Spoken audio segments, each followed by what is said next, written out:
I love you. I love you too.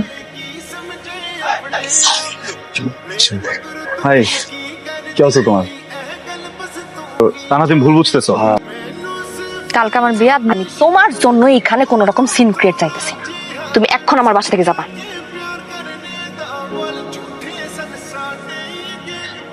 Sorry I am really sorry. আমি না ওই বাতাসে উইরা ওড়নাটা আপনার মাথায় এসে পড়ছে, আমি ইচ্ছা করে ফালাই নাই। ওড়নাটা দিবেন? সরি। মাশাআল্লাহ। ক্রেডিট ট্রান্সফার করে আইছে, আগে গ্যারেজে ছিল, এখন আমাদের ভার্সিটিতে একই ব্যাচমেট আমরা।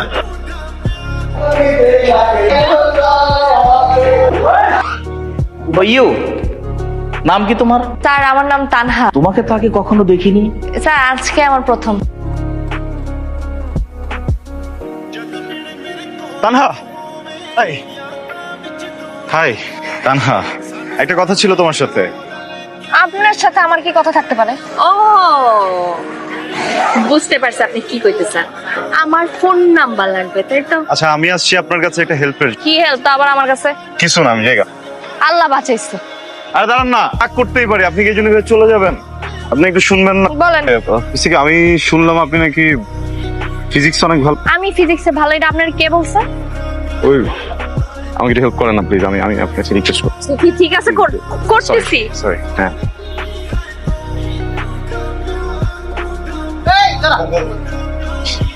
ছেলে কথা বলছিলাম। হ্যাঁ। কি সমস্যা ওদের? ভাইয়া, আমার পরিবারের অবস্থা খুবই খারাপ। 2 বছর ধরে প্যারালাইসিস। ভার্সিটির মধ্যে র‍্যাগ দিতেছে। আরে র‍্যাগ দিচ্ছে না, তুই এদিকে আয়। আমার বাবা অনেক টাকা ঋণ নিয়ে বিদেশ গিয়েছিল। ভালো করে দেখ, র‍্যাগ দিচ্ছে না। তুই তো ওদের ভালো মতো চিনিসই না। ওর মতো ভালো ছেলে একটাও নাই ক্যাম্পাসে। ও সবাইকে হেল্প করে, এই জন্য সবাই ওর কাছে আসে। হেল্প করতেছে মানে? শোন, এই ক্যাম্পাসে অনেক গরিব ছেলে আছে যাদেরকে রাফসান হেল্প করে থাকে। দেখ শোনো, আজকে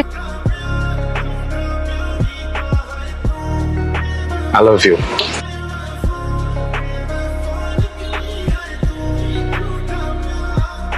I love you too. এই তুই ভয় করিস এর পরের ধাপ। তুমি হাতে এত বড় লাঠি নিয়ে এটা কেউ কারোর সাথে করে? এত পড়ো কেন তুমি? আবার আমি পড়বোই না।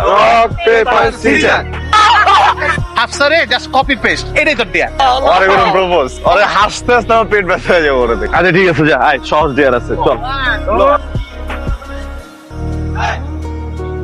I love you. মুখে আসো। হাই, কি অবস্থা তোমার?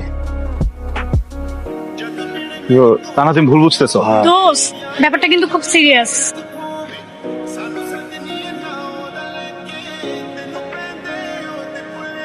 ভাইয়া, আপনি এখানে? আমি আপনাকেই খুঁজছিলাম। ও কোথায়? হ্যাঁ, ও তো গ্রামে চলে গেছে। বাড়িতে চলেছে, কবে ফিরবে? ও মনে হয় আর ফিরবে না। ও যাওয়ার আগে এই চিঠিটা আপনাকে দিতে বলছিলাম।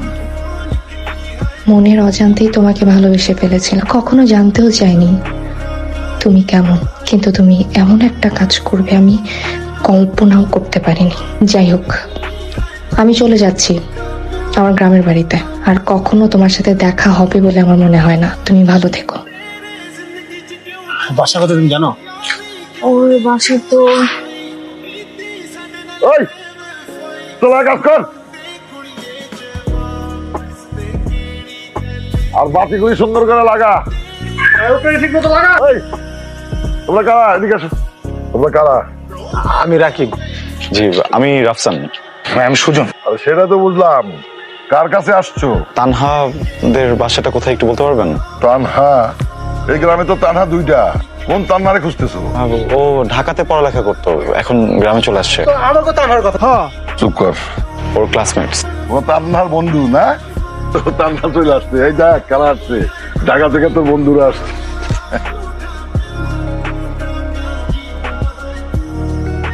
তুমি এখানে কেন আইছো? তুমি জানো না? জানলে তো জিজ্ঞেস করতাম না। তানহা তুমি ভুল বুঝতেছো। আমি নিজের চোখে যে কাহিনী দেখছি সেটাকে আমি মিথ্যা কমু? মিথ্যা আর ভুলের মধ্যে একটা পার্থক্য আছে, বুঝছো? তুমি মিথ্যা বলতেছো না, কিন্তু ভুল বলতেছো। ওখানে আসলে আমি কিছু করিনি, আমার ফ্রেন্ডরা মিলে। আমার ফ্রেন্ডরা তো মানে জোর করছে এটা করার জন্য, এটাই তো কথা। রাইট, এখন বুঝছো। আমার তোমার বোকা মনে হয়? তুমি নিজেই মানে প্রপোজ করছো, আমি নিজের চোখে দেখছি। এইটা আমার গ্রামের বাড়ি, এখানে আমাকে একটা মান সম্মান আছে। আমি তোমার জন্য এখানে কোন রকম সিন ক্রিয়েট চাইতেছি না। তুমি এখন আমার বাসা থেকে যাবা। বলা শেষ।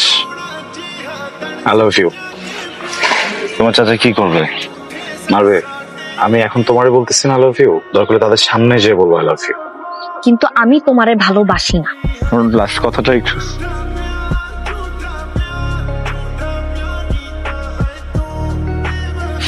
আমরা সবাই তোমাকে একটা কথা বলার জন্য আসছি। আমি এই ব্যাপারে কোনো কথা শুনতে চাইতেছি না। তোমরা আমার বিয়েতে আসছো, আমি খুব খুশি হয়েছি। কালকে আমার বিয়ে, নাচানাচি করো, খাওয়া দাওয়া করো, এরপর এখান থেকে চুপচাপ চলে যাও। তানহা, রাফসানা আমি জাস্ট ছোটবেলার ফ্রেন্ড। আমি বললাম তো আমি এই ব্যাপারে কোনো কথা কইতে চাইতেছি না। না, তোমাকে শুনতে হবে কথাগুলো। তুমি কথাগুলো না শোনো তাহলে আমরা সারা জীবন তোমার কাছে অপরাধী হয়ে থাকবো, সেটা পারবো না। তানহা, সেদিন তুমি যা দেখেছো কোনোটাই সত্যি ছিল না। আমরা জাস্ট একটা গেম খেলছিলাম, আর সেই মুহূর্তেই তুমি চলে এসছো। তুমি যা দেখেছো কোনো কিছুই সত্যি ছিল না, সবটাই সাজানো ছিল। রাফসান আসলে সত্যি তোমাকে অনেক বেশি ভালোবাসে। দেখছিস, দেখ আমি বলেছিলাম না ওরা খালি ফ্রেন্ড, তাছাড়া কিছু না। সেদিনের ঘটনার পর থেকে রাফসানার আগের মতো নাই।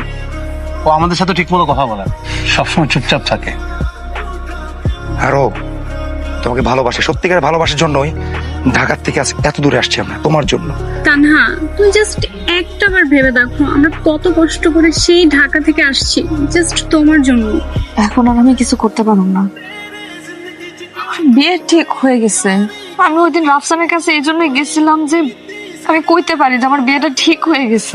কি করবো এখন আমি? আমার বাপরে আমি কষ্ট দিতে পারবো না, তার ইচ্ছার বিরুদ্ধে যে আমি কিছু করতে পারবো না, সম্ভব না। তোর জন্ম দিয়ে তোর মা মারা গেল, তোর মায়ের আদর, মমতা, বাবার স্নেহ, ভালোবাসা সবকিছু দিয়ে এই বুকে আগলায় রেখে তোর বড় করছে। আমার কলজার টুকরা, আর সেই কলজার টুকরা আমার ছেড়ে চলে যাইব, আমার কিচ্ছু ভালো লাগতেছে না। বন্ধু, তানহারে আমরা অনেক বুঝাইছি, আমাকে কোনো কথা শুনতেই রাজি নাই। ভালোবাসা তো মনে হয় আজকের পর থেকে একতরফা, বুঝছিস না? আমার রাফসানের সাথে একটু কথা আছে।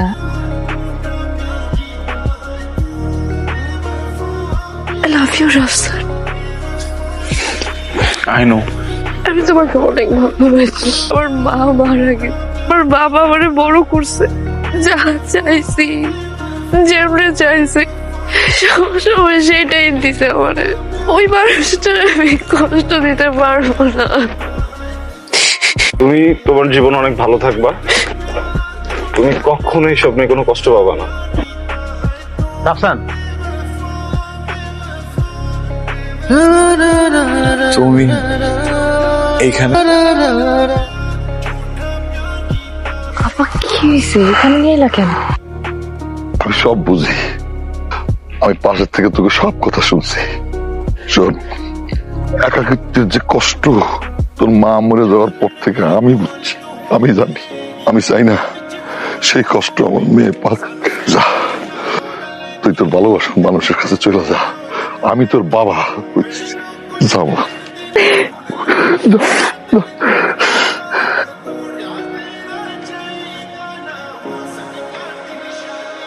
কথা আমি